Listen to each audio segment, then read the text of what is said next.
In mobile technology, it's the same story every single time.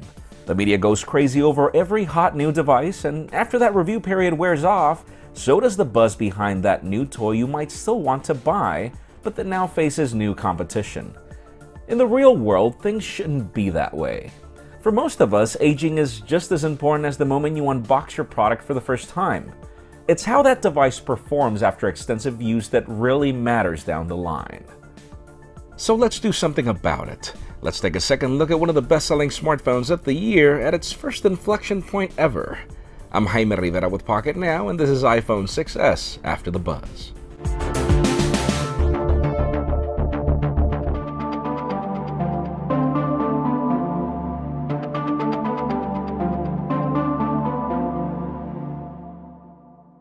For nearly 6 consecutive years, an iPhone has always been one of my two phones I carry. Thin and light serves a purpose for me, as it allows the bulkier Android phone to blend better with the thinner iPhone in my pocket. In the past, the Android would be my secondary phone I would carry, but for the first time ever in 2016, the iPhone has actually been relegated to that title, and there are a ton of reasons for that. I can't say that it has anything to do with hardware. If anything, this iPhone is probably one of the sturdiest phones I've had. 2 falls into tile and concrete have left some scuffs on the borders, but I was expecting a lot more damage after I picked it up, proving that the 7000 series aluminum is quite strong. These falls actually compelled me to buy the Apple leather case, which may not have aged gracefully after months of use, but does the best job I've seen in not permanently smudging the aluminum with lint marks. The display hasn't really aged too well though.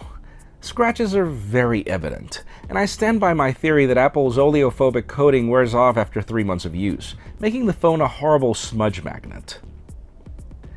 And then there's the case of this IPS LCD display that's very good in accuracy, but clearly dated by competitors in things like color reproduction of blacks and viewing angles from the bottom, things that just shouldn't exist on a phone this expensive.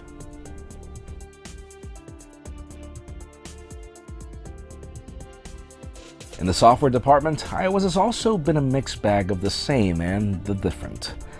The major selling point for the iPhone 6s was 3D Touch, adding quick shortcuts through a peak when soft-pressed and through a pop when hard-pressed.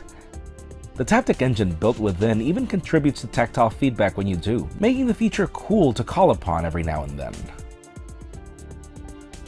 The problem is that after months of using the iPhone 6s, I'm not ashamed to say that I barely use it. The inconsistency of applications that support it is really annoying, and that includes Apple's native applications. And then there's the slow adoption rate by third-party developers.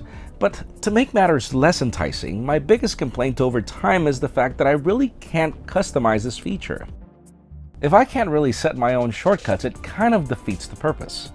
Instead of giving me 4 arbitrary options when peeking through the camera application that I don't really care about, I'd love to be able to edit these at my own choice.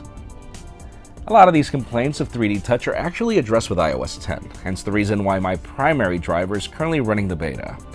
Applications that are already enhanced now provide a very useful preview into the widgets of the application. These are still not user customizable, but do provide a compelling reason to remember that 3D Touch is there. Now, gimmicks aside, using an iPhone as your daily driver is still a delight. Features like Touch ID continue to be so fast that you really don't even have a chance to view your notifications. But again, iOS 10 addresses this by allowing you to lift the phone and seeing these before you unlock the device and then pressing to hold the home button. Now, one of my favorite features has to be Hey Siri, reminding us of the Moto X.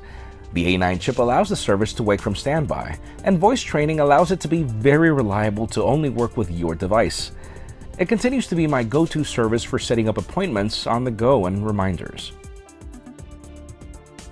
And then there are the features that lock you within iOS, like continuity, which I constantly depend on for starting browsing things on the phone and then moving to the iPad or the Mac.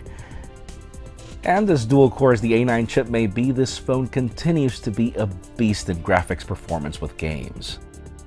It also has one of the loudest earpiece and speakers that you can find, in addition to continuing the iPod legacy of high-quality audio through the headphone jack, making it one of my favorite phones when on the subway. Now, the two main reasons for me to move away from the iPhone as my daily driver have to be, 1, battery life, because no matter how you use it, the 6S scratches the bare minimum of decency, leaving you scrambling for a charger at the end of the day, no matter what software version you're using. The second, believe it or not, the camera. I love taking photos, and by no means am I saying that the camera on the iPhone is bad. On the contrary, this is actually a very accurate camera when it comes to color reproduction, and even without optical limit stabilization, I've taken photos while running with the 6S, and never have I found myself with a moved photo. In my opinion, the main problem with this camera is really competing devices, mainly because the resulting photos from the iPhone tend to be dull, or not as great in low light.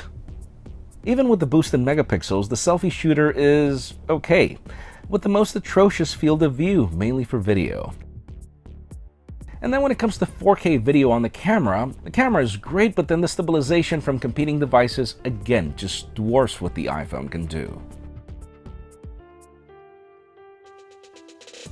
And I guess that by now you may already understand where I'm headed with these conclusions. At a minimum usable price of $750, because buying the 16 gig model is a horrible mistake, the iPhone 6S is really a tough sell.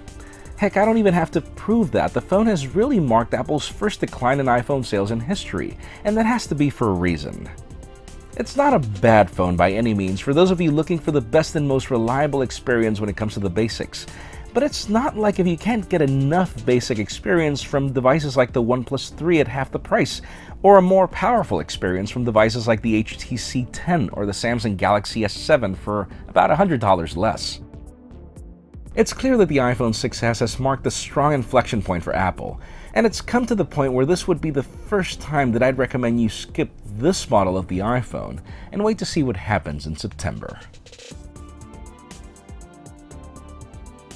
Folks, just like in the case of this, we've got a ton of After the Buzz episodes, so make sure you follow us on social media and hit that subscribe button down below for more videos like this one.